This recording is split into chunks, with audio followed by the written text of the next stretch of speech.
Babasahin ko lamang po ang isang mensahe mula kay Direk Eric. Kahit kailan po, hindi ako gumawa ng pelikula para magka-award. At kung may mga reklamo man ako sa MMFF, hindi yan tungkol sa pag-disqualify niyo sa Honor Thy Father from the Best Picture category. Naglabas na ng statement ng producer namin na si Dondon Monteverde. Sangayon ako sa mga sinabi niya doon. Mas malalim kasi dyan ang disappointment ko sa MMFF.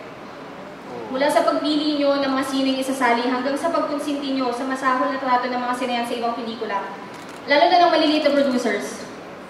Para sa isang die-hard movie fan na gaya ko, hindi ko na halos makilala ang film festival na dati kong hinangaan at irespeto.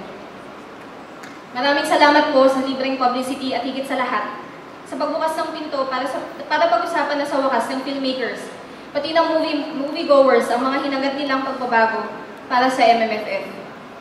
Sa lahat naman ng Pilipinong hindi pa rin nagsasawang manood ng mga gawa namin dito, salamat po sa inyo. You deserve better. Kaya tulungan niyo naman po kami. Demand for better films. Demand for more choices in the cinemas. Kaya pa natin baguhin to. Hindi ako titigil kung hindi kayo titigil. Hindi na ito tungkol sa Honor Thy Father. Buong industriya ng paggawa at nanonood ng pelikulang Pilipino ang usapang ito. Kaya salamat na rin sa inyo, MMFF. Binuhay niyo ang pag-asa ko para sa pagbabago. Inaalay namin ni Michiko ang award na to para sa pelikulang Pilipino.